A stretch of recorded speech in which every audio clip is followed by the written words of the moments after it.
जय हिंद। आप सबको पता है कि भारत एक अखंड भारत था जो अफगानिस्तान से शुरू होते हुए श्रीलंका और बर्मा तक जाता था।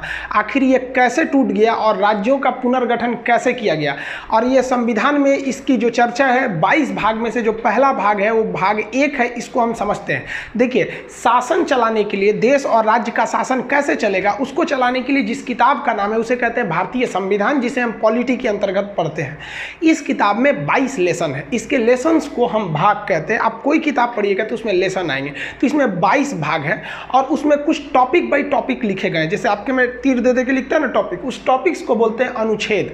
तो टोटल आर्टिकल यानी अनुच्छेद 395 है। अगर आप ABCD की बात नहीं करेंगे तो ABCD करेंगे तो ये 25 हो जाएगा। तो ABCD को हम कंसीडर नहीं, हम न्यूमेरिकल वैल्यू कंसीडर कर रहे हैं।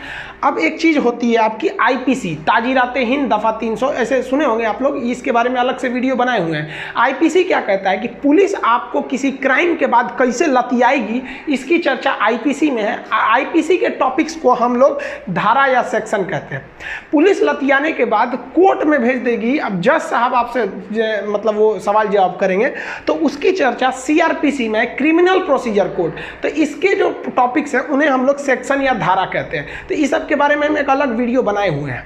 तो ये धारा वगैरह हो गई। अभी हमें समझना है वो पॉलिटी का भाग 1। 22 भाग में से पहला भाग तो अभी खत्म कर लीजिएगा, आपको खुद ही समझ में आ जाएगा ये पॉलिटी उतना टफ नहीं है जिन्हें अपना टफ बना दिया गया है। तो भाग 1 जो है, इसमें क्या एक ही भाग में क्या पूरे के पूरे 395 अनुच्छेद तो आएंगे नहीं, कुछ ही अनुच्छेद आएंगे भाग संख्या 1 में। तो भाग 1 में हम देखते हैं वो कि भाग 1 में जो अनुच्छेद आते हैं यानी टॉपिक आते हैं वो 1 से 4 तक आते हैं। यानी भाग 1 कंप्लीट कर लिए तो 1 से 4 तक आप समझ जाएंगे और इसी को समझेंगे कि कैसे भारत टूटा, अखंड भारत से कैसे अफगानिस्तान टूटा, बर्मा टूटा, बांग्लादेश और पाकिस्तान कैसे सब अलग हो गए। इस जो भाग 1 का नाम है, एक्चुअली संविधान जो था ना वो इंग्लिश में लिखा गया था, बाद में उसे हिंदी में ट्रांसलेट किया गया था। तो भाग 1 का नाम है यूनियन एंड इट्स टेरिटरी। जो संघ है वो भारत का एक जो संघ है और उसका क्षेत्रफल कहाँ कहाँ तक है, राज्य क्षेत्र मतलब एरिया कहाँ कहाँ तक है जहाँ भारत के नियम लगेंगे। तो ये तो चैप्टर 1 की बात हो गई। अब इसमें क्या क्या लिखा गया है वो अनुच्छेद के हिसाब से। तो पहला अनुच्छेद यानी फर्स्ट आर्टिकल में क्या लिखा गया है, तो इसमें 3 बातें लिखी गई हैं। पहले आप नॉर्मली तीनों बातों को समझिए। अनुच्छेद 1 यानी आर्टिकल 1 में पहली बात जो लिखी गई है, भारत राज्यों का एक संघ है यानी यूनियन है। भारत, यहाँ पे ना इंडिया और भारत दोनों शब्द है, लिखा गया है कि इंडिया यानी भारत। तो सुप्रीम कोर्ट में भी यह पिटीशन किया गया था कि भारत का नाम इंडिया से हटाकर भारत कर दिया जाए, क्योंकि हर जगह भारत का प्रयोग होता है। हम कहते हैं भारत माता की जय, नहीं कहते हैं इंडिया माता की जय। हमें भारत रत्न दिया जाता है। राष्ट्रीय गान में भी जनगण मन अधिनायक जय है, भारत भाग्य विधाता। हर जगह ही आप जहां भी देखेंगे वो भारत ही प्रयोग ज्यादा होता है। तो सुप्रीम कोर्ट ने कहा कि यह फालतू का पिटीशन है। सुप्रीम कोर्ट ने कहा कि इसका कोई औचित्य नहीं है, क्योंकि संविधान में ऑलरेडी कह दिया गया इंडिया डेट इज भारत। तो दोनों ही नाम कंसीडर है आपके भारत के लिए। तो भारत जो है वो देश नहीं है, यहां क्या कहा गया है, यूनियन ऑफ स्टेट, राज्यों का एक संघ है। अब संघ और फेडरेशन में कुछ अंतर होते हैं, पहले उसे समझ जाइए। देखिए, हम लोग फेडरेशन में नहीं आते हैं, हम लोग आते हैं यूनियन में। 3 चीजें होती हैं, एक होता है कॉन्फेडरेशन, एक होता है फेडरल और एक होता है यूनियन। तो हम लोग आते हैं यूनियन में। कॉन्फेडरल उसे कहते हैं परिसंघ हिंदी में, जिसमें छोटे छोटे राज्य आपस में जुटकर और अपनी थोड़ी थोड़ी शक्तियां केंद्र सरकार को देकर एक देश का निर्माण करते हैं। यह परिसंघ बड़ी कमजोर होता है, इससे कोई भी देश आसानी से अलग हो जाते हैं। लेकिन फेडरल थोड़ा सा अलग होता है। फेडरल में राज्य मिलकर एक देश का निर्माण करते हैं और हर राज्य जो होते हैं वो अपनी कुछ शक्तियां देश को दे देते हैं और कहते हैं कि भाई साहब आप इन शक्तियों का प्रयोग करिए। लेकिन फेडरल और कॉन्फेडरल दोनों में देखिए, कॉन्फेडरल का ही थोड़ा सा सभ्य रूप, थोड़ा शक्तिशाली रूप फेडरल है। फेडरल में कोई भी राज्य उस देश से अलग हो सकता है और यूनियन एक ऐसा देश होता है जिसमें राज्य अलग नहीं हो सकते। तो मेन यही अंतर है कि फेडरेशन वह राज्य होता है जिसमें कोई भी राज्य अलग हो सकते हैं उस देश से। यूनियन एक ऐसा देश होता है जिसमें कोई अलग नहीं हो सकता। कॉन्फेडरल ऐसा होता है जिसमें जब मन तब अलग हो सकते हैं। तो भारत फेडरल नहीं है, भारत एक यूनियन है। यहाँ के कोई भी राज्य भारत से अलग नहीं हो सकते हैं। जम्मू कश्मीर एड़ी चोटी लगाते रह गया, उसे समझ में आ गया कि अलग होने वाले नहीं है, चाहे वो 7 सिस्टर के लोग हो जाए, जो राज्य पहले थोड़ा सा मांग उठा था उन लोग का भी। तो यूनियन और फेडरेशन में यही अंतर होता है। अमेरिका देखेंगे तो अमेरिका एक फेडरेशन है और भारत एक यूनियन है। अमेरिका फेडरेशन इसलिए है कि इसके जो राज्य हैं एक समझौता करके एक देश का निर्माण किए हैं, अतः समझौता टूटा तो ये राज्य टूट जाएंगे। कई बार अमेरिका टूटा भी है। अभी जो 50 राज्य है ना, तो आप देखेंगे उन 50 राज्यों का संविधान अलग है, उन 50 राज्यों का झंडा अलग है, उन 50 राज्यों की नागरिकताएं अलग है। तो ये देखिए, हम यहाँ पे 50 राज्यों का झंडा लगा दिए, जैसे यहाँ पे अलास्का का है, एरिजोना का है, यहाँ पे कई राज्य हैं, इसके टेक्सास है, जॉर्जिया है। तो सब राज्यों का झंडा अलग है, करेंसी एक ही रहेगी, फ्लैग वगैरह अलग रहते हैं। तो ये फेडरेशन है। अगर कल को चाहता है फ्लोरिडा, जैसे ये फ्लोरिडा यहाँ राज्य है, इसका झंडा इस टाइप का है, चाहेगा कि अमेरिका से अलग हो जाए तो समझौता तोड़ के अलग हो सकता है, फेडरेशन। लेकिन ये फेडरेशन पढ़े लिखे लोगों में सफल होता है, अनपढ़ लोगों में ये फेडरेशन सफल नहीं हो पाएगा। तो भारत ने देखा कि अगर हम फेडरेशन बनाएंगे भारत को, संविधान वालों ने देखा तो यहाँ 75 भाषाएं बोली जाती हैं, अलग अलग रहन सहन है। उत्तर भारत में लुंगी का प्रचलन नहीं है, दक्षिण भारत में लुंगी एक महत्वपूर्ण प्रावधान उन लोग का होता है, कपड़े में गिना जाता है। जबकि उत्तर भारत, राजस्थान में देखेंगे तो पगड़ी है, पंजाब का अलग है। तो उन्होंने देखा कि भाई अगर हमने फेडरेशन बना दिया तो आगे चल के ये अलग हो जाएंगे, इसलिए भारत ने फेडरेशन न चुन के भारत ने यूनियन बनाया। यूनियन को भी हिंदी में संघ कहते हैं, फेडरेशन को भी हिंदी में संघ कहते हैं। इसलिए अगर आपसे क्वेश्चन पूछेगा भारत राज्यों का क्या है, तो ऑप्शन डी पे लिखा होता है संघ, उसे मत मारिएगा। ऑप्शन बी पर लिखा जाता है यूनियन, तो उसे मारिएगा, क्योंकि संघ की तो दो इंग्लिशें होती हैं, फेडरेशन भी होता है, यूनियन भी होता है। लेकिन भारत में एक एक्सेप्शन था, अब नहीं है। जैसे जम्मू कश्मीर भारत में था, लेकिन उसका संविधान था, उसका अलग एक झंडा था, उसकी अलग एक नागरिकता थी जो 370 के तहत थी। वो एक अलग टॉपिक है, उसमें समझा देंगे आपको कैसे हटाया गया था। ये जम्मू कश्मीर का झंडा था, अब जम्मू कश्मीर का झंडा खत्म हो गया, अब पूरे भारत में हो गया। तो अब भारत पूर्णतः यूनियन हो चुका है, यहाँ के कोई राज्य अलग नहीं हो सकते, ये अलग हो सकते हैं। और ये शुरू में तो और कमजोर था यहाँ का नियम कानून, तो वो कॉन्फेडरल था। कॉन्फेडरल फेडरल से ही कमजोर होता है। आप एक ऐसे एग्जाम्पल में समझिए, हम एक दीवार बना रहे हैं, नॉर्मली ईंटा साज दिए, यहाँ कोई सीमेंट का प्रयोग नहीं किए, तो सबसे कमजोर दीवार होगी। जब मन तब कोई ईंटा खींच सकते हैं, यानी एक इसको देश समझिए तो ईंटे को राज्य समझिए, आराम से निकल जाएगा। तो ये कॉन्फेडरल है, परिसंघ है, ये सबसे कमजोर होता है। अभी ये दुनिया में कहीं नहीं देखने को मिलता है। लेकिन इसी ईंट के बीच में अगर हम सीमेंट लगा के जोड़ दें तो ऐसी दीवार बन जाएगी। तो ये हो जाता है फेडरल यानी संघ, जो अमेरिका है। लेकिन अगर छीनी हथौड़ी से आप थोड़ा सा ठोक ठाक करिएगा तो ये आराम से टूट सकता है। अतः फेडरल में अगर समझौता टूटा तो राज्य टूट जाएंगे। लेकिन अगर इसी राज्य ये ईंट के ऊपर प्लास्टर कर देंगे इस तरह से, अब भाई साहब ईंट से जुड़ा हुआ है, बाहर एक प्लास्टर है, तो वो प्लास्टर भी हो गया, अब तो निकल ही नहीं सकता है। तो सबसे मजबूत जो होता है वो यूनियन होता है। तो भारत यूनियन है, लेकिन हिंदी दोनों का एक ही हो जाता है, संघ, इसलिए कंफ्यूजन नहीं होंगे। तो भारत के जितने राज्य हैं, जो लोग मतलब अब तो कोई भी राज्य ऐसा नहीं कहता कि भारत से टूटेंगे, वो कश्मीर का था मैटर, वो तो सॉल्व हो गया। तो भारत राज्यों का एक संघ है, ये चीज आप समझ में आ गया। हम लोग यहाँ पर आते हैं यूनियन में। दूसरा, इसी आर्टिकल 1 में बोला गया है कि भारत में जो राज्य हैं वो हमको कैसे पता चलेगा कि भैया कौन कौन राज्य हैं। मान लीजिए विवाद हो गया कि बिहार भारत का राज्य है कि नहीं है, तो कहीं ना कहीं एक लिखा हुआ होना चाहिए कि नहीं होना चाहिए। तो आर्टिकल 1 में वो लिखा ही नहीं है कि बिहार भारत का राज्य है, बल्कि वो एक इशारा कर दिया है कि राज्यों को पहली अनुसूची में रखा गया है।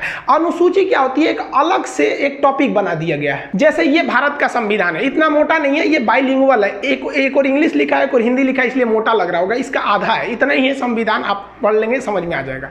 तो इसमें कहा गया है कि हम पहली अनुच्छेद यानी आर्टिकल में नहीं बताएंगे कि कौन कौन सा राज्य है। अगर आप ये जानना चाहते हैं, राज्यों के नाम जानना चाहते हैं, तो आप जाइए अनुसूची शेड्यूल में जाइए। तो संविधान के शुरुआत में ही 4 पन्ना जोड़ दिया गया है, जिसे कहते हैं शेड्यूल, और इसी शेड्यूल में हर एक राज्यों के नाम लिखे गए हैं, कौन कौन से राज्य हैं। तो जब भी विवाद होगा कि कौन सा राज्य भारत का है या नहीं, तो आप अनुच्छेद 1 में आएंगे तो यहां आपको एक दूसरा डायरेक्शन दिया जाएगा कि आपका कॉल फॉरवर्ड किया जा रहा है शेड्यूल की ओर। तो राज्यों को किस अनुसूची में रखा गया है, पहली अनुसूची में। और इसमें एक और बात कहा गया है, अब दिल्ली हो जाएगा, कहेगा हम केंद्र शासित प्रदेश है, राजस्थान कहेगा हम पूरा राज्य है। अब राज्यों की भी कैटेगरी है, तो इसको भी अनुच्छेद 1 में रखकर दूसरे ओर डाइवर्ट किया गया। कहा गया है कि भारत में जितने भी राज्य हैं इस संविधान के तहत उन्हें 3 प्रकार से बांटा जाएगा। जो बड़े राज्य हैं जिनका अपना खुद का क्षेत्रफल बड़ा है उन्हें हम स्टेट कहेंगे, वर्तमान में 28 हैं। जो छोटे छोटे राज्य हैं लेकिन राष्ट्रीय महत्व के हैं तो उन्हें हम यूनियन टेरिटरी यानी केंद्र शासित कहेंगे। ये दूसरा टाइप का हो गया। अभी 8 केंद्र शासित हैं, आगे समझा देंगे। और तीसरा टाइप हो जाएगा अर्जित क्षेत्र। वर्तमान में भारत के पास कोई भी अर्जित क्षेत्र नहीं है। जैसे मान लिया कि पाकिस्तान में बलूचिस्तान की मांग हो रही है, भारत वहां पे स्वतंत्र करा के उसे कह दे कि नहीं बलूचिस्तान पे मेरा कंट्रोल रहेगा, तो वो इसमें आ जाएगा अर्जित क्षेत्र में। इसलिए देखिए संविधान वाला कितना होशियार था, एक टॉपिक बना के गया है सब, क्या चीज की अर्जित क्षेत्र है, भले उसमें है या नहीं है लेकिन एक मौका मिलेगा तो हम छोड़ेंगे नहीं, अर्जित क्षेत्र ला सकते हैं यहाँ पर। तो आप मोटा मोटी समझेंगे तो आप यहीं पे देखेंगे तो भारत राज्यों का यूनियन है। इसमें कौन कौन से राज्य आते हैं वो यहां बताया गया है कि ये पता करने के लिए अनुसूची 1 में जाइए, और साथ ही साथ उनमें कैटेगरी कौन कौन सी है तो इसमें बोला गया है 3 प्रकार की कैटेगरी होती है और भारत राज्यों का एक यूनियन है। तो अनुच्छेद संख्या 1 कंप्लीट हो गया। अब 2 समझते हैं। आर्टिकल 2 में कहा गया है, अनुच्छेद 2 में, कि संसद को यह अधिकार है कि भारत के बाहर अगर कोई देश है तो उसे वो भारत में मिला सकता है, या किसी देश का कोई टुकड़ा है जो मिलना चाहता है उसे मिला सकता है। यानी अनुच्छेद 2 कहता है कि संसद राष्ट्रपति के पूर्व अनुमति का मतलब यह नहीं होता है कि राष्ट्रपति से पूछेगा। देश में राष्ट्रपति की उतनी ही अहमियत है जितना परिवार में फूफा जी की अहमियत होती है। वो नाराज हो न हो इससे किसी को फर्क नहीं पड़ता है। तो यहां तो इज्जत देने के लिए भले लिख दिया गया है कि पूर्व अनुमति, लेकिन एक्चुअली में ये होता है उन्हें बस सूचना दे दिया जाता है कि हम फला राज्य को मिलाने जा रहे हैं। सपोज नेपाल बड़ी कूद रहा है यहाँ पर। अब मान लीजिए, हम समझने के लिए बोल रहे हैं भाई, नेपाल के लोग आप बुरा नहीं मानेंगे, हम समझाने के लिए बोल रहे हैं। मान लीजिए नेपाल को लगा कि नहीं भारत में मिल जाना चाहिए, तो संसद राष्ट्रपति को सूचना देंगे, अरे राष्ट्रपति जी पहाड़ी पे बैठल है। कौन पहाड़ी है? भिकना पहाड़ी नहीं, रायसीना की पहाड़ी। तो रायसीना की पहाड़ी पे उनको फोन कर देंगे, मोदी जी राष्ट्रपति साहब जा रहे हैं नेपाल को मिलाने, तो क्या करेंगे? हाँ ना कहिए नहीं सकते, ना कहेंगे तो उन पर महाभियोग लग जाएगा। राष्ट्रपति को प्यार से लतिया देना महाभियोग कहलाता है, अनुच्छेद 61 में, ये बाद में बताएंगे। तो राष्ट्रपति को सूचना दे दिया जाता है कि हम जा रहे हैं करने के लिए, और उसके बाद संसद उसे आराम से मिला देती है। और ऐसा किया भी गया है। 16 मई 1975 को सिक्किम जो था, ये सिक्किम हम लोग का था ही नहीं, ये एक दूसरा देश था। सिक्किम स्वतंत्र था, इसके ऊपर था तिब्बत। चाइना ने तिब्बत पर कब्जा कर लिया 1959 में, और यहाँ के लोगों को इतना कूचा, और परिवार में 4 आदमी है ना, तो एक को उधर भेज दिया, एक को इधर छितार दिया यहाँ पर। और तिब्बत के लोगों की कमी हो गई, तो तिब्बत से कभी मांग ही नहीं उठती है स्वतंत्र करो हमें। तो सिक्किम देखा कि ससुरा हमरो कब्जा कर लेगा, हम तो अपने इतनी चुकी हैं, हमको मारेगा तो खत्म ही हो जाएंगे। तो भारत से कहा कि हम आप में मिल जाते हैं, लेकिन आप ऐसा तो नहीं कीजिएगा कि हमारे 4 आदमी के परिवार है तो एक को केरला भेज दीजिए, एक को राजस्थान, 2 को अंडमान भेज दीजिए। भारत ने कहा कि देखिए भाई, हम वसुधैव कुटुंबकम के रहने वाले, यदि आप हमारे में मिलेंगे तो आपको वो सारे अधिकार दिए जाएंगे जो भारत के अन्य जितने राज्य हैं उन्हें ये अधिकार प्राप्त हैं। तो इस प्रकार सिक्किम राजी हो गया। तो 16 मई 1975 को सिक्किम भारत का 22वां राज्य बन गया। समझ में आ गया कि नहीं आ गया? लेकिन सिक्किम डायरेक्ट नहीं बना था, सिक्किम उसके लिए कुछ काम किया था। पहले वो ट्राई किया था कि भारत में हमें रहना ठीक है कि नहीं। तो इसके लिए संविधान में 35वां संशोधन किया गया 1974 में, और सिक्किम को एक सह राज्य बनाया गया कि वो ना मेरा राज्य है ना पड़ोसी है, वो विदेशी है लेकिन हमारी तरह एकदम सह राज्य, मतलब एक साथ को स्टेट की तरह व्यवहार करेगा। और इसके लिए संविधान में एक स्पेशल अनुच्छेद जोड़ा गया था, अनुच्छेद 2 का ए। लेकिन बाद में सिक्किम के लोगों को लगा कि नहीं, ये तो भारत एकदम हमारी तरह है। तो सिक्किम को अगला संशोधन करके 36वां संशोधन 1975 में करके सिक्किम को भारत का 22वां राज्य बना दिया गया। आज सिक्किम के लोगों, हम सब सिक्किम के लोग भी को पता है कि उनके साथ कोई भेदभाव नहीं किया जाता है। हम लोग भी जब इलाहाबाद में पढ़ते थे तो 1-2 दोस्त हम लोग के थे सिक्किम के, कोई भेदभाव नहीं किया जाता। वो लोग भी एकदम भारत को अपना समर्पित रहते हैं। ये भारत है, यहाँ जो आएगा वो इस जमीन को चूमेगा। जो यहाँ आया वो इस सौभाग्य हम लोग का, जो इस पावन धरती पर हम लोगों ने जन्म लिया। तो सिक्किम भारत का 22वां राज्य बन गया। तो अनुच्छेद 2 क्या कह रहा है?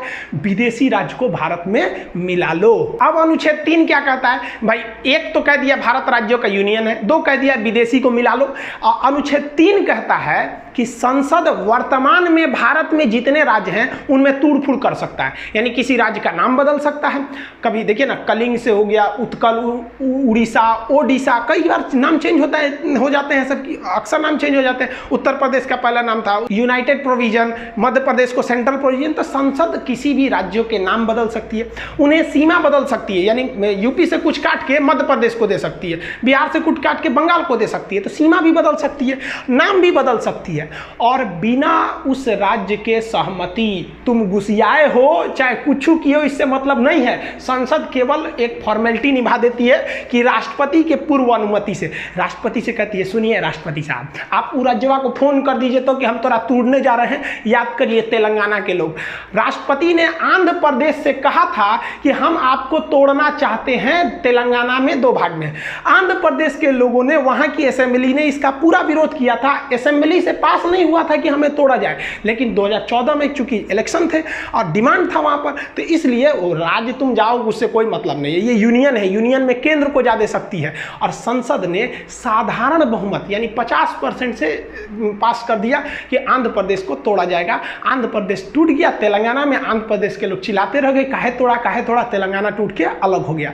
तो अनुच्छेद 2 कहता है कि विदेशी को मिलाइए, और 3 कहता है जो मिलल है तो उन्हें को घोर घार के थूर थार के जैसे करना है करिए, बिना उस राज्य की अनुमति के। इसके कुछ छोटे छोटे एग्जाम्पल देखिए। मध्य प्रदेश से तोड़ दिया गया छत्तीसगढ़ को 1 नवंबर सन 2000 को, उत्तर प्रदेश से तोड़ दिया गया उत्तराखंड को 9 नवंबर सन 2000 को, और बिहार से तोड़ दिया गया झारखंड को सन 15 नवंबर सन 2000 को। और जम्मू कश्मीर के लोग चिल्ला रहे थे 370। अरे भाई साहब, आप पढ़े, क्लास काहे नहीं किए? असल में उस समय हम यूट्यूब पर क्लास नहीं लेते थे। अगर यूट्यूब पर क्लास लेते ना तो उन लोग को पता रहता कि भाई साहब इतना मत कूदो, क्योंकि अनुच्छेद 3 कहता है कि बिना राज्य की अनुमति है तुमको तोड़ देंगे। तो जम्मू कश्मीर के लोग जो कहते थे कि हम अपना देश बनाएंगे, अरे भाई साहब अब तो आप राज्य भी नहीं रहे, केंद्र शासित हो गए। यही हो गया भाई साहब। हिटलर ने भी क्या कहा था कि जनता को इतना न चूस दो कि जिंदा रहने को ही वो अपने लिए विकास समझे। बस यही हुआ। जम्मू कश्मीर के लोग कहते थे कि हम देश बनाएंगे, मोदी जी ने ऐसा में काम किया, उनको राज्य भी नहीं छोड़ा। तो आज लोग कहते हैं नहीं हम देश अब छोड़े, अब हमको कम से कम राज्य बना दीजिए। अरे बाप रे भाई, मैं मोदी बैठल है। जो व्यक्ति पत्नी से नहीं डरा ना, दुनिया में किसी से नहीं डरेगा। देखिए अब इसी में ना एक और विवाद चालू हुआ था, आपको पता होगा बेरूबरी यूनियन केस 1960 में क्या हुआ था। बेरूबरी पश्चिम बंगाल का एक गांव था, वहां से एक केस किया गया था भारत के ऊपर। क्या केस था तो देखिए इसकी शुरुआत कैसी हुई। ये भाई साहब सीरियल रेडक्लिफ, ये भारत के विभाजन करने आए थे। 2 दिन में भारत का विभाजन करके रख दिया ये आदमी। सोचिए, ये भारत को कभी जानता नहीं था कि यहाँ कई तरह की भाषाएं बोली जाती हैं, यहाँ कई धर्म रहते हैं, धर्म के नाम पर यहाँ कितनी लड़ाइयाँ लड़ी जाती हैं आज़ादी से पहले से लेकर आज तक में। ये आया टेबल पे भारत का नक्शा रखा और काटना चालू कर दिया। यहाँ से ले लिया, इसने कहा कि भाई साहब ये वाला रहेगा, ये इधर से, ये इधर पाकिस्तान, एगो इधर खींच दिया, ये हो गया बांग्लादेश। इसी का नाम हो गया कि सीरियल रेडक्लिफ, जिसे आप शॉर्टकट में रेडक्लिफ लाइन कहते हैं। इसने कैसे किया तो नक्शा लिया भारत का, जितने इधर पुलिस स्टेशन थे ना, सारे पुलिस स्टेशन पर ऐसे डॉट डॉट बनाया, सबको खींच दिया। कहा कि लो इधर वाला पाकिस्तान, इधर तुम, इधर भी कहा अच्छा इसको भी बांटना है, पूर्वी पाकिस्तान को भी, कोई दिक्कत नहीं। सारा पुलिस स्टेशन को मिलाया, घचाक से 1 लाइन खींच दिया, हो गया। पता चला किसी का घर इंडिया में रह गया, खेत बांग्लादेश में चल गया। किसी का दुआरा इंडिया में है, आंगना चल गया बांग्लादेश में। अजब अजब कांड करके चल गया। अरे भाई इनका अपना रहता तब ना समझ में आता, यही कांड हो गया। इसमें सबसे फेमस हो गया बेरूबरी। बेरूबरी क्या था तो वो भारत में था, यहाँ बांग्लादेश में था, यहाँ पर भारत में। लेकिन इसको ना रियल में जाना चाहिए था बांग्लादेश में, क्योंकि यहाँ सारे लोग मुस्लिम थे, लगभग 90% से ज़्यादा लोग मुस्लिम थे। और बांग्लादेश में भी कुछ ऐसे जगह थे जहाँ पर 90% से ज़्यादा लोग हिंदू थे। इन्हें आना चाहिए हिंदुस्तान में और इस जमीन को जाना चाहिए बांग्लादेश में, ये होना चाहिए। तो भारत ने सोचा कि एक काम करते हैं, बदला बदली कर देते हैं। कहते हैं कि भाई वो मेरी ज़मीन है, तुम रख लो और वहाँ के लोग को यहाँ भेज दो। ये तुम्हारी ज़मीन है बांग्लादेश, इसे हम रख लेते हैं, यहाँ के लोगों को तुम रख लेते हो। तो कितना अच्छा था। लेकिन जब ये मामला गया तो सुप्रीम कोर्ट में नेहरू जी ने, उस समय नेहरू जी प्रधानमंत्री थे, उन्होंने सोचा कि आराम से करा लेंगे। खान सर तो बताइए किए हैं कि संसद कुछ भी कर सकती है, राज्यों के नाम परिवर्तन सीमा कर सकती है। लेकिन भाई साहब खान साहब से ज़्यादा होशियार है सब सुप्रीम कोर्ट का जज। सुप्रीम कोर्ट ने कहा कि ये नेहरू जी, ये जो नियमवा लग रहा है ना, ये केवल हिंदुस्तान पर लागू होता है कि आप एक राज्य को तोड़ के दूसरे को दे सकते हैं। आपका मन है तो आप पटना जिला को उठा के राजस्थान को दे दीजिए, आप अंदर जितना खरमंडल मचाना है मचाइए, लेकिन ये अधिकार आपको कोई नहीं देता है यहां से अनुच्छेद 3 से कि आप भारत के किसी जमीन को विदेश को दे दीजिए।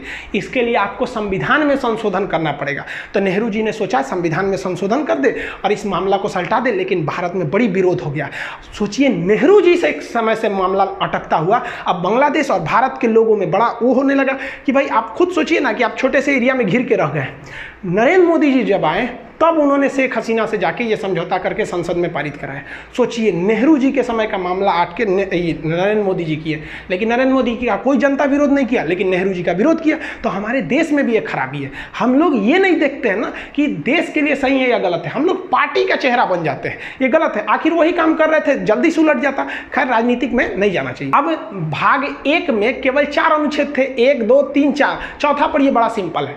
चौथा कहा गया है कि जब संसद अनुच्छेद 2 का प्रयोग करेगी यानी किसी विदेशी राज्य को मिलाएगी, या अनुच्छेद 3 का प्रयोग करेगी यानी किसी राज्य को तोड़ेगी, तो उसके लिए राष्ट्रपति से किसी विशेष अनुमति की जरूरत नहीं है, क्योंकि इसे अनुच्छेद 368 के बाहर रखा गया है। जिसे 368 में रख दिया जाता है उसमें राष्ट्रपति का साइन होना जरूरी है, लेकिन इन दोनों चीज को राष्ट्रपति का साइन की जरूरत नहीं है, क्योंकि पहले ही राष्ट्रपति को सूचना दे दिया जाता है कि हम विदेशी राज्य को मिलाने जा रहे हैं और या वर्तमान को तोड़ने जा रहे हैं। अब इस अनुच्छेद में कुछ छुपी हुई बातें क्या हैं, ध्यान से समझिए, जिसे हम रेड कलर से लिखें। अनुच्छेद 4 कहता है कि किसी विदेशी राज्य को मिलाने के पहले या वर्तमान किसी राज्य को तोड़ना अगर चाहते हैं तो आपको संसद में 2/3 यानी 66% वोट की जरूरत नहीं है, आपके पास केवल 50% वोट है, तो आप समझिए कि आप कर सकते हैं। और आप बताइए 50% वोट मतलब 545 जो है, हमारे यहाँ कितने हैं सर, 545, इसका अगर आप में निकालेंगे 50% तो 272 होता है, तो जिसे 273 मान लेते हैं। 72 आदमी कैसे आएगा, काट के नहीं ना आएगा, 273। तो 273 कोई हम साधारण बहुमत कहते हैं, जिसे 50% हो गया। तो अब बताइए 273 सरकार के लिए चाहिए, तो यानी जो भी सरकार है उसके पास 273 बहुमत है और वो आराम से इस दोनों काम को कर सकती है, यानी ज़्यादा तामझाम करने की ज़रूरत नहीं है।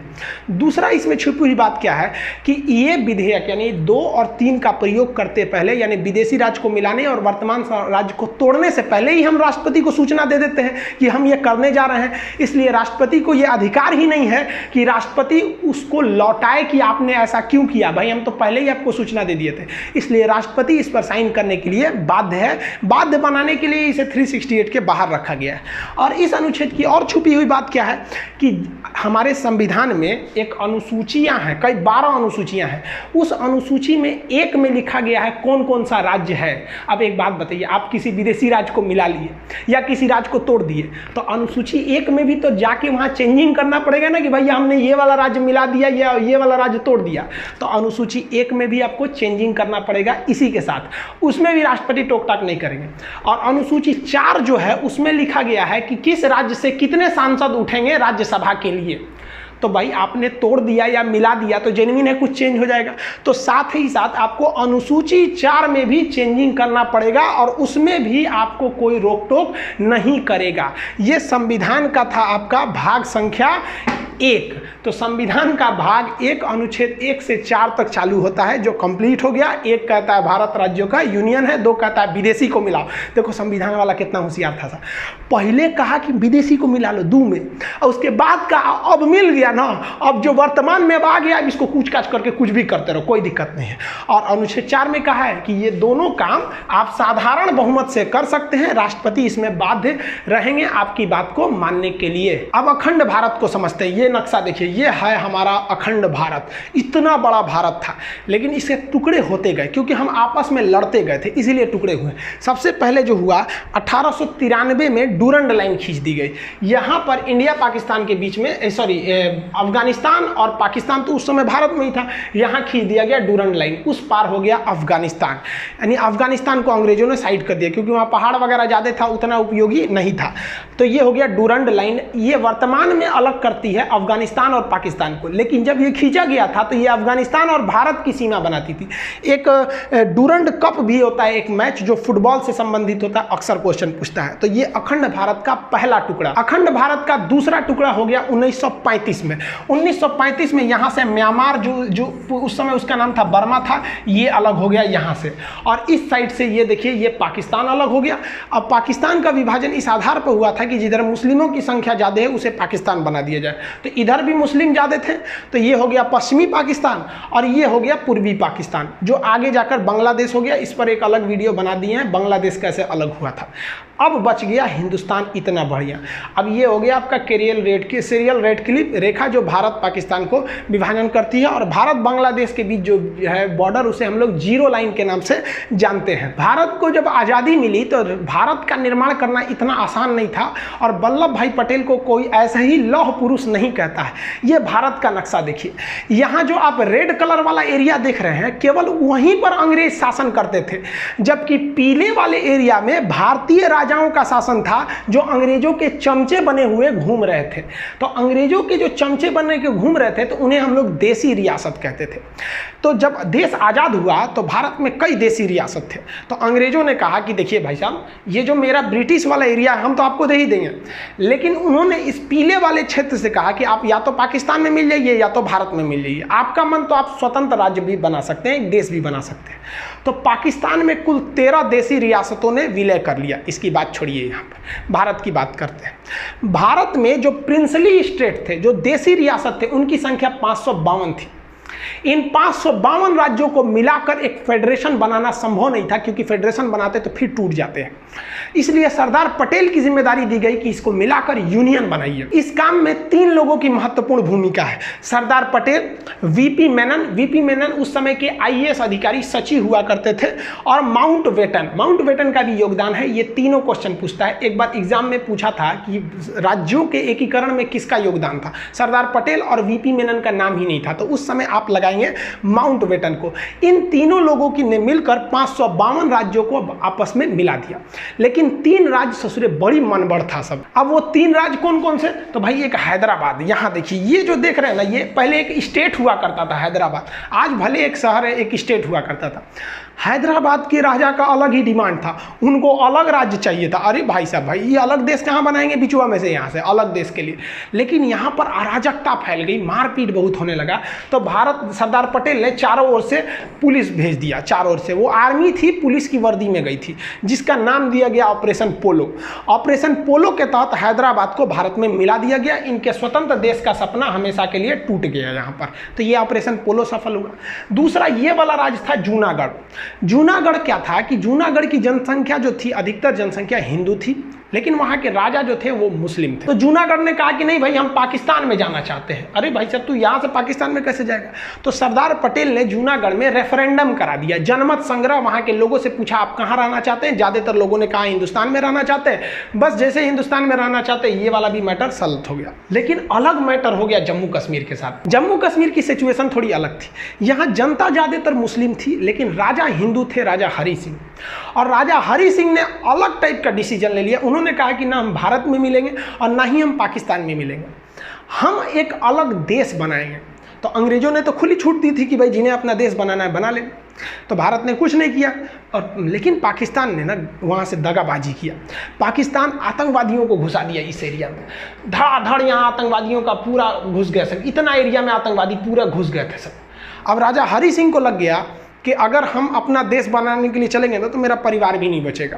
तो भागे भागे आए नेहरू जी के पास, है नेहरू जी बचा लीजिए, हमको पाकिस्तान मार रहा है। तो नेहरू जी कहा हाँ एकदम बचा लेंगे हम। सरदार पटेल जी देखिए तो बचाइए इनको। तो सरदार पटेल कहे छोड़ दीजिए ओकरा, बड़का होशियार बनते थे, अलगे देश बनाएंगे, जो देश बनाओ, हमरा कौन चीज घटल है कि हम तोरा बचाने आएंगे, काहे लिए बचाएंगे। तो हरि सिंह ने कहा कि महाराज पटेल जी बचा लीजिए। तो सरदार पटेल ने कहा कि 21 शर्त पे बचीबो, पहले तुम साइन करो किस पर, एनेक्सेशन पर। तो उसने साइन किया इंस्ट्रूमेंटल ऑफ एक्सेशन, मतलब विलय पत्र पर साइन किया 26 अक्टूबर 1947 को कि हम अब भारत में मिल रहे हैं। तो सरदार पटेल ने कहा इन होशियारी हुआ, अब हम सेना भेजते हैं। तब यहाँ से भारत में सेना भेजा गया और भारत की सेना उनको खदेड़ दिया यहाँ पर। और भारतीय सेना उस समय बहुत ही बहादुरी से लड़ी थी, और वो क्योंकि अंग्रेज हमें अंधेरी गली के मुहाने पे छोड़ के चले गए थे और स्टार्टिंग में युद्ध झेलना पड़ गया था। और इस वक्त में नौशेरा में पाकिस्तानी फौज बहुत बहादुरी से लड़ रही थी, वो सब बहुत खतरनाक लड़ रहे थे। तो भारत के ब्रिगेडियर थे उस समय ब्रिगेडियर उस्मानी। ब्रिगेडियर उस्मानी ने कहा कि जब तक हम पाकिस्तानियों को खदेड़ नहीं देते तब तक हम जमीन पे सोएंगे, इसलिए उन्हें नौशेरा का शेर कहा जाता था। और इनके बदौलत बहुत पूरे भारतीय सैनिक की बहादुरी के बदौलत यहाँ लड़े। और यही वाला एरिया जब तक भारतीय सेना पहुंचे पाकिस्तान कब्जा कर चुका था, जिसे आज भी हम पीओके के नाम से जानते हैं। और यही सीज फायर बन गया और कश्मीर भी भारत का एक अंग बन गया। सरदार पटेल, वीपी मेनन और लॉर्ड माउंटबेटन ने मिलकर 552 देसी रियासतों को तो मिला दिया, लेकिन चौपट कर दिया कब? जब भारत का संविधान लागू हुआ 1950। 1950 में भारतीय राज्यों को 4 कैटेगरी में बांट दिया गया, इस टाइप में बांटा गया, ABCD टाइप में बांट दिया गया। ए में किसे रखा गया? वह एरिया जहां पर अंग्रेजों का शासन था। बी में रखा गया वह एरिया जहां देसी रियासतों का शासन था। सी में रखा गया वह एरिया जहां वह बड़े शहर जहां अंग्रेज न केवल उस शहर पर कब्जा कर रहे थे, जैसे अजमेर के अगल बगल में नहीं किए थे, मेन सिटी अजमेर, भोपाल, इस सब टाइप में, तो उसे कमिश्नरी स्टेट कहा गया, उसे सी टाइप में रखा गया था। और डी में तो यूनियन टेरिटरी, जिसमें केवल आपका अंडमान निकोबार था। तो इस तरह से भारत थे साहब। अजी बताइए नहीं, इस तरह से भारत का नक्शा था। देखिए ना, ये अजमेर अलग है, भोपाल अलग है, इस टाइप का। मैसूर में अलग था, कमिश्नर का शासन चल रहा था, अलग अलग टाइप का था भाई, प्रिंसरी स्टेट वगैरह थे। तो अब क्या किया जाए प्रिंसरी स्टेट में? अब इसका शासन करने में बड़ा दिक्कत होता था। तो इसको बेहतरीन ढंग से बनाने के लिए कई कमिटीज़ का गठन किया गया, जिसमें सबसे पहली कमेटी थी इलाहाबाद हाई कोर्ट के जज एस.के. धर कमीशन, जिसे एस.के. धर आयोग कहते हैं, 1948 में बैठी थी। इनसे कहा गया क्यों ना हम भाषा के आधार पर राज्य बना दे, कि जहाँ पंजाबी भाषा बोली जा रही है पंजाब, जहाँ कन्नड़ बोली जा रही है कर्नाटक, इस तरह से जहाँ गुजराती है तो उसे गुजरात। तो एस.के. धर ने कहा कि ये सरासर गलत होगा। तो उसके बाद एक और कमेटी उसी साल गठित की गई, JVP, जवाहरलाल नेहरू, वल्लभ भाई पटेल और पट्टाभी सिद्धारमैया। ये तीनों लोग की समिति ने भी कहा कि भाई भाषाई आधार पर राज्यों का गठन नहीं होना चाहिए। उन्होंने भी इसका विरोध किया। लेकिन इसी कड़ी में एक बहुत बड़ा मोड़ आ गया। मोड़ आया 1952 में। 1952 में ये वाला एरिया मद्रास था। देखिए कितना बड़ा था ये एरिया मद्रास। तो मद्रास से काट कर यहाँ आंध्र प्रदेश बनाने की बात चल रही थी कि ये एरिया आंध्र प्रदेश बना दीजिए, हम मद्रास में नहीं रहेंगे। तो सरकार इनकी बातों को नहीं मान रही थी, क्योंकि सरकार कोई भी काम करती है कमेटियों की सिफारिश पर। 2 कमेटी कही थी कि भाई हम भाषा के आधार पर नहीं करेंगे। लेकिन पेट्टू श्रीरामुलु नाम का एक व्यक्ति था जिसने कहा कि हम मद्रास में नहीं रहेंगे, क्योंकि मद्रास के निचले भाषा में तमिल भाषा बोली जा रही है और हम तेलुगु बोलने वाले हैं, हमें आंध्र प्रदेश चाहिए। नेहरू ने कहा नहीं देंगे। तो ये भूख हड़ताल पर बैठ गया। अरे जवान 56 दिन तक भूख हड़ताल पे बैठ गया। 56 दिन पर भूख हड़ताल पे बैठने के बाद दिसंबर 1952 में इनकी मृत्यु हो गई। जब इनकी मृत्यु हुई तब भयानक बगावत शुरू हो गया दक्षिण भारत में। और लोगों ने कहा कि ससुरा इन नेहरू जो है ये तो डलहौजी से भी खतरनाक है, भूखले छोड़ दिया, यहाँ पर मर गए ये लोग। अब नेहरू का कह रहे फंस गए नेहरू। तो नेहरू जी को आनंद फानंद में जनता की बात मानने के लिए मजबूर होकर 1 अक्टूबर 1953 यानी अगले साल, नेहरू जी ने बहुत सोचा था कि इसको लेपापोती करके दबा दे, लेकिन दब नहीं पाया और आंदोलन बढ़ने लगा और लोग भूख हड़ताल पे बैठे। नेहरू कहा कि भाई साहब सब मरिए जाएगा तो हमारी कुर्सी चल जाएगी। तो 1 अक्टूबर 1953 को मजबूर होकर सरकार ने भाषा के आधार पर मद्रास को तोड़ दिया और कहा कि जो नीचे बोले जाएंगे तमिल वाले उनका हो जाएगा तमिलनाडु, जो मद्रास के ऊपर में तेलुगु बोलते हैं उनके लिए हो जाएगा आंध्र प्रदेश। उस समय आंध्र प्रदेश की राजधानी कुल्लूर बनाई गई थी। तो क्वेश्चन 2 पूछता है यहाँ पर, भाषाई आधार पर गठित होने वाला पहला आयोग कौन था? तो एस.के. धर आयोग 1948। हालांकि ये दोनों आयोग ने 1949 में रिपोर्ट दिया था। और भाषाई आधार पर गठित होने वाला पहला राज्य कौन सा था? तो पहला राज्य हो जाएगा आंध्र प्रदेश। जैसे ये राज्य बना, देहात में कहा जाता है छुए के छुअनी लग गई, मतलब किसी चीज को टच कर दे तो आदमी परख जाता है। बाकी राज्यों ने देखा कि अरे भाई साहब हम भी भाषा के आधार पर राज्य बनेंगे। तो गुजरात वाला कह रहा है कि भाई साहब ये बम्बई यहाँ से यहाँ तक है, ये हमारा अलग रहेगा, गुजरातियों के लिए गुजरात, मराठियों के लिए महाराष्ट्र। ले भाई साहब बवाल चालू, सबके लिए, सबको अलग अलग भाषा के लिए। सरकार पगला गई कि एगो को मनाने के चक्कर में गए ना, पूरे भारत में बवाल हो गया। इसलिए सरकार ने सोचा कि हम सुप्रीम कोर्ट से सलाह लेते हैं। तो सुप्रीम कोर्ट के जज थे खान बहादुर सर सईद फजल अली, जिन्हें हम लोग शॉर्टकट में फजल अली कहते हैं। तो सुप्रीम कोर्ट के जज फजल अली के नेतृत्व में एक आयोग का गठन किया गया और उन्हें कहा गया कि आप डिसीजन लीजिए कि देश का भविष्य किसमें ठीक है, भाषा के आधार पर किया जाए या क्षेत्र के आधार पर किया जाए। तो फजल अली आयोग में 3 सदस्य थे, एक फजल अली थे, 2 अन्य लोग थे। इसका गठन 1953 में हुआ था, लेकिन ये 2 साल बाद रिपोर्ट दिया था, 3 साल बाद 1956 में। याद रखिएगा, गठन 53, 56 पूछता है, ज़्यादातर रिपोर्ट पूछता है 1956 में। इसने कहा फजल अली आयोग ने कि भाषा के आधार पर राज्यों का गठन कर देना उचित है। गुजरात बोलने वाले गुजरातियों के लिए गुजरात दे दिए, मराठियों के लिए मराठ दे दिए। लेकिन ऐसा कानून नहीं होना चाहिए कि जिन्हें गुजराती नहीं आती है वो गुजरात में नहीं रह सकते हैं, जिन्हें मराठी नहीं आती है वो मराठ में नहीं रह सकते हैं। वो सबके लिए रहेगा, यानी कि एक राज्य एक भाषा वाला कानून नहीं होना चाहिए। जो आज महाराष्ट्र के कई लोग ऐसे न्यूज में आ जाता है कि भाई महाराष्ट्र में रहना है तो मराठी बोलना है। हालांकि हम ग्राउंड लेवल पे नहीं जानते हैं, जो ऐसे न्यूज आते हैं उसे हम लोग आपको बता रहे हैं। ऐसा नहीं होना चाहिए, पूरे देश में ऐसा होता भी नहीं। आप दिल्ली जाइए तो हर जगह के लोग रहेंगे। तो फजल अली आयोग ने स्टेट रीऑर्गेनाइजेशन सेटलमेंट कर दिया, राज्य पुनर्गठन कर दिया, और इन्होंने कहा कि इसी आधार पर आप राज्यों को बांटिए भाषा के आधार पर। और इस आधार पर इन्होंने जो बांटा, तो इसकी बात को कोई क्यों मानेगा?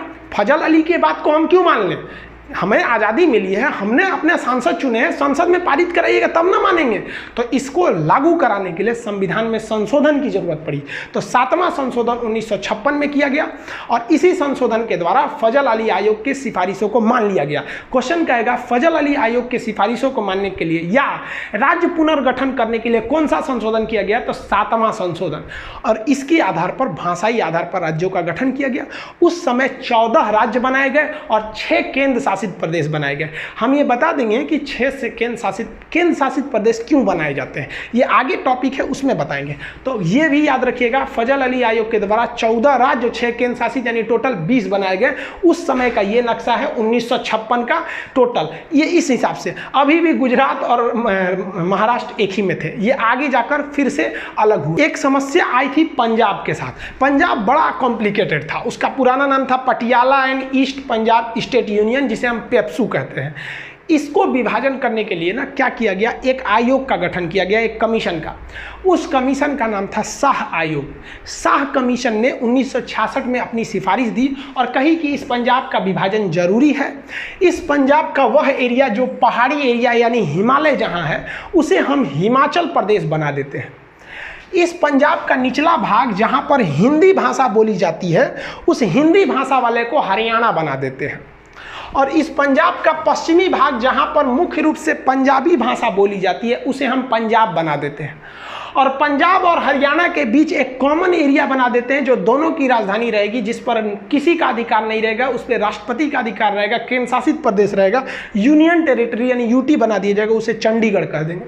तो जिसे आप पेप्सू देख रहे थे वो 4 भाग में टूट गया। तो पंजाब राज्य का पुनर्गठन किया गया था शाह आयोग के सिफारिश पर। इस प्रकार भारत का एक विशाल साम्राज्य जो अखंड भारत के नाम से जाना जाता था, वो सिमट कर इतने में रह गया जिसमें 28 राज्य बचे।